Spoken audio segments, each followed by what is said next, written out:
विद्यार्थी मित्रांनो, मी प्राध्यापक पुष्पराज पारधी, एकलव्य विद्यालय तथा जगन्नाथ आवडकर कनिष्ठ महाविद्यालय नंदुरबार। आपण विषय भूगोल याच्यामधला प्रकरण 7 मानवी वस्ती याच्यातच आपण यापूर्वी विखुरलेली वस्ती आणि केंद्रित वस्ती या दोन भागाचा ब्राझील आणि भारताचा विस्तृत असा विश्लेषण बघितलेलं आहे।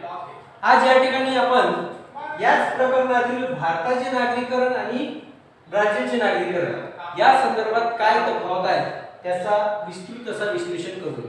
आता नागरीकरण म्हणजे काय मित्रहो, ज्या ठिकाणी औद्योगिकरण, राहण्यासाठी योग्य जागा, सुपीक जमीन, पाणी, हवामान किंवा रोजगार ह्या गोष्टी ज्या ठिकाणी उपलब्ध होत असतात त्या ठिकाणी नागरीकरण निर्माण होत असते।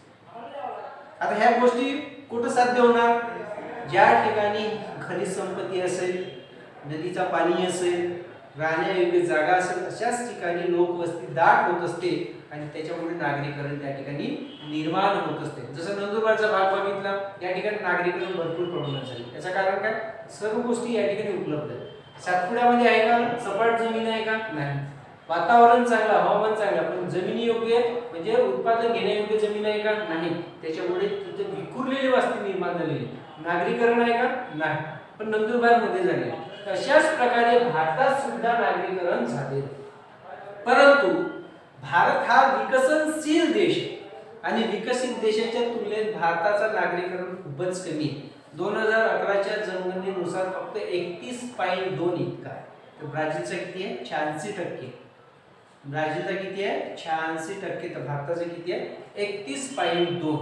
आता भारताचा जर आपण नकाशावरून जर प्रदेश बघितला की नागरीकरण कोणत्या ठिकाणी झाले, जर भारताचा गोवा राज्य म्हणजे तो मुंबई हा महाराष्ट्र जर पकडले की या ठिकाणी जो गोवा आहे, त्या गोव्यामध्ये सर्वात जास्त भारताचा नागरीकरण झाले।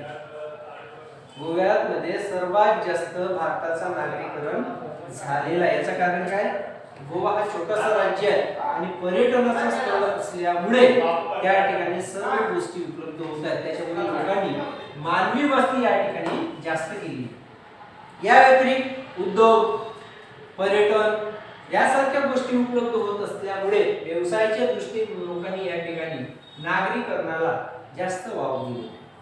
या व्यतिरिक्त महाराष्ट्रामध्ये मुंबई, नागपूर, पुणे या सोलापूर, कोल्हापूर, सातारा, दिल्ली या ठिकाणी सुद्धा, कारण दिल्ली ही भारताची राजधानी आहे, भारताची राजधानी असल्यामुळे दिल्ली सारख्या ठिकाणी सुद्धा नागरीकरण फार मोठ्या प्रमाणात झाले। या व्यतिरिक्त दक्षिण भारतातले जेवढे काही राज्य आहेत त्याच्यामध्ये तामिळनाडू, कर्नाटक, केरळ, पांडिचेरी, आंध्र प्रदेश या राज्यामध्ये सुद्धा फार मोठ्या प्रमाणात नागरीकरण म्हणजे दाट लोकवस्ती आढळून येते, त्याला आपण नागरीकरण।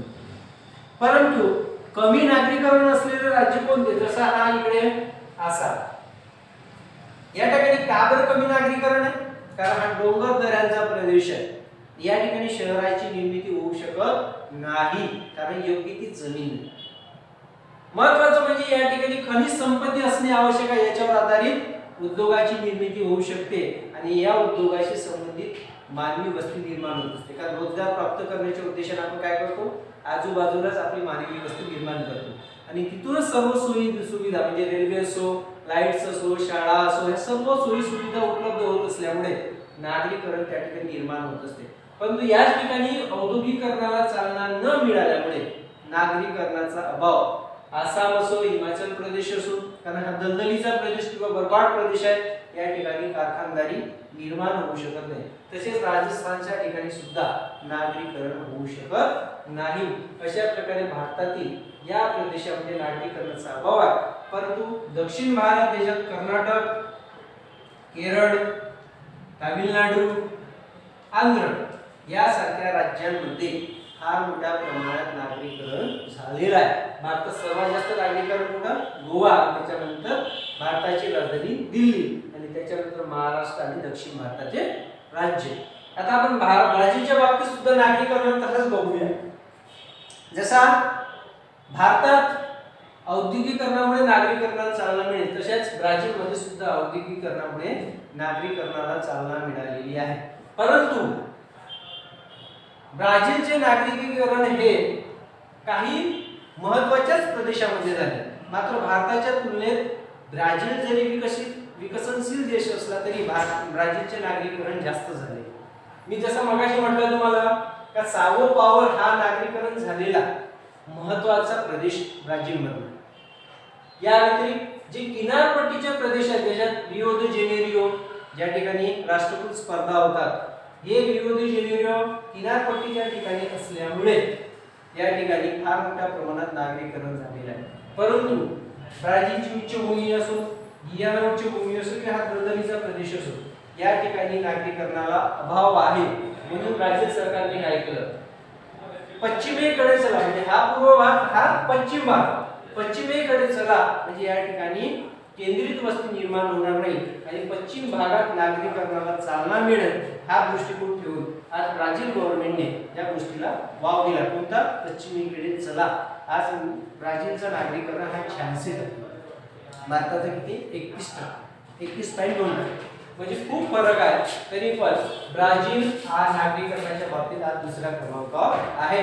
अशा प्रकारे ब्राझील आणि भारताचे नागरीकरण या ठिकाणी मी समजून सांगितलंय। तुमचा प्रकरण या ठिकाणी समाप्त झालेला आहे। मित्रांनो, या प्रकरणाचा विस्तृत व्हिडिओ बघा आणि त्याचे प्रश्न उत्तरे तुमच्या बुकामध्ये नोंद करा। आणि या ठिकाणी आता थांबतो। धन्यवाद।